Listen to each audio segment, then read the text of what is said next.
Hi అండి, నమస్తే. Welcome to Suhasini's kitchen. నేను మీ సుహాస్ని రెడ్డి.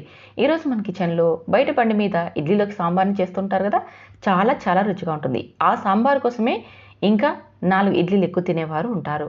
అలాంటి టేస్టీతో అలా క్విక్గా ప్రిపేర్ చేసుకునేలాగా మీకు కూడా ఈరోజు చేసి చూపించబోతున్నా. చాలా చాలా రుచిగా ఉంటుంది. నేను చెప్పిన విధానంలో ఒక్కసారి ట్రై చేయండి.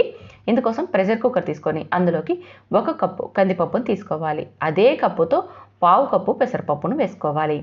ఇలా వేసేసి 3 లేదా 4 సార్లు శుభ్రంగా కడిగి తర్వాత ఇందులోకి 4 పచ్చిమిర్చి చీలికల్ని, అలాగే కట్ చేసుకున్న 2 టమోటాలని వేసుకోవాలి. అలాగే 1 ఉల్లిపాయను కూడా కట్ చేసి వేసుకోవాలి. కొద్దిగా కరివేపాకును కూడా వేసుకోవాలి. ఇలా వేసేసి ఇందులోకి 1/4 టీ స్పూన్ పసుపును కూడా వేసేసుకొని 1/2 లీటర్ నీళ్ళను కూడా వేసేసుకోవాలి. నేను తీసుకున్న ఈ కందిపప్పుకి 1/2 లీటర్ సరిపోతుంది. అలాగే 1 స్పూన్ నూనెను వేసుకోవడం వల్ల మనకి ఈ విజిల్ వచ్చినప్పుడు పొంగిపోకుండా ఉంటుంది. తర్వాత మూత పెట్టి స్టవ్ మీద పెట్టేసి మనం 4 లేదా 5 విజిల్స్ వచ్చే వరకు మీడియం ఫ్లేమ్లో ఉడికించుకోవాలి. అప్పుడే పప్పు అనేది మనకి బాగా మెత్తగా ఉడికిపోతుంది. ఇలా 4 విజిల్స్ ఉడికించుకున్న ఈ పప్పును స్టవ్ మీద నుంచి దించి ఆవిరిపోయాక మూత తీసుకోవాలి. తర్వాత ఒక మిక్సీ గిన్నె తీసుకొని అందులోకి వేసేసి మెత్తగా గ్రైండ్ చేసుకోవాలి. ఇందులోకి చిన్న నిమ్మకాయ సైజ్ అంతా చింతపండును కూడా తీసుకోవాలి. చూడండి, కావాలంటే మీరు పప్పు గిత్తితో కానీ స్మాషర్తో కానీ మెదుక్కోవచ్చు. కాకపోతే గ్రైండ్ చేసుకోవడం వల్ల మనకి గ్రేవీ అనేది బాగా చిక్కగా వస్తుంది. అప్పుడు సాంబార్ టేస్ట్ అనేది ఇంకా బాగుంటుంది.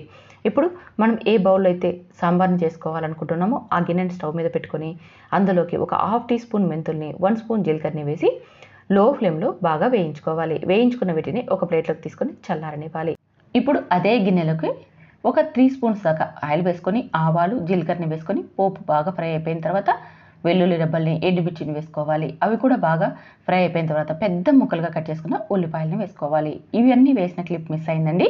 తర్వాత ఇందులోకి 1 చిటికెడు ఇంగువను కూడా వేసేసి ఇవన్నీ కూడా బాగా ఫ్రై చేసుకోవాలి. మనం స్పూన్తో ఫ్రై చేసామంటే ఉల్లిపాయ ముక్కలు అనేది చెదిరిపోతాయి.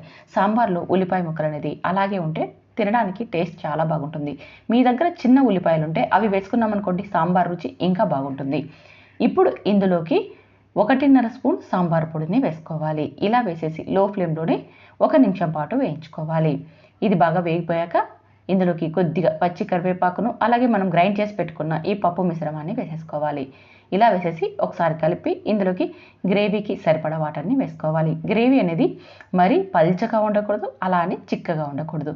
మనకి ఇడ్లీలోకి ఎలా అయితే బాగుంటుందో అలా గ్రేవీని కలుపుకోండి. చూడండి, ఇలా వీడియోలో చూపించిన విధంగా ఉంటే మనకు ఉడికిన తర్వాత కూడా, చల్లబడిన తర్వాత కూడా సరిపోతుందన్నమాట.